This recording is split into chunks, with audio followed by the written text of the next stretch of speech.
प्रसिद्ध कीर्तनकार इंदुरीकर महाराज हे सतत कुठल्या ना कुठल्या कारणावरून चर्चेत असतात। हे आपण सतत पाहत असतो। दरम्यान इंदुरीकर महाराज हे पुन्हा एकदा चर्चेमध्ये आलेले आहेत। बीड जिल्ह्यातील परळी येथे थेट मीडियाच्या कॅमेऱ्यावर ते भडकले असल्याचं पाहायला मिळालं। पाहुयात नेमकं काय झालंय।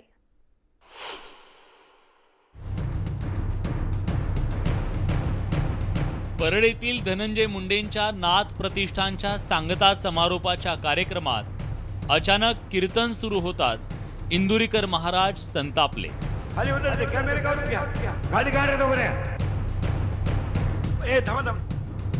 आधी ते कॅमेरे बंद करा, माझं पूर्ण कीर्तन दाखवत नाहीत, काहीतरी एखादी क्लिप काढून चालवतात आणि पैसे कमवतात। अशा शब्दात आपली नाराजी इंदुरीकर महाराजांनी बोलून दाखवली।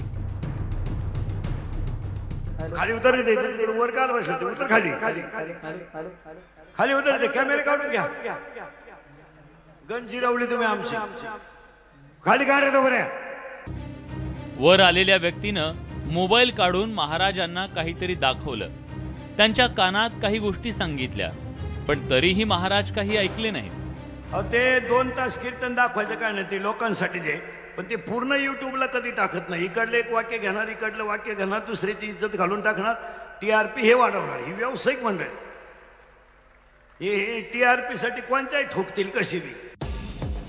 इंदुरीकर महाराज यांनी कॅमेरा बंदच झाला पाहिजे असा आक्रमक पवित्रा घेतल्यानंतर धनंजय मुंडेंनी माईक हातात घेत म्हटलं, महाराज तुम्ही फेसबुक यूट्यूबची काळजी करू नका, आपण विकत घेऊ, त्याची जबाबदारी तो घेईल।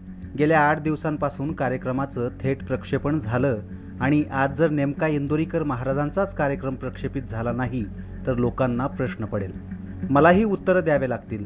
त्यांना जो व्यवसाय करायचा आहे तो करू द्या, तुम्ही आध्यात्मिक काम करा, आपण एकमेकांचं काम करू। बाप्पाच्या आगमन दिवसापासून बीडच्या परळीचं नाथ प्रतिष्ठान कोणत्या ना कोणत्या कारणावरून चांगलं चर्चेत राहिलं।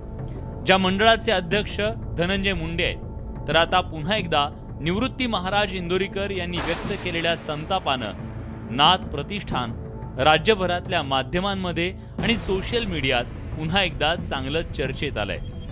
बीडहून सुरेश जाधवसह ब्युरो रिपोर्ट, न्यूज 18 लोकमत। यासोबतच बुलेटिनमध्ये आणखीन एक छोटासा ब्रेक, लगेचच परत येतोय। पाहत रहा न्यूज 18 लोकमत।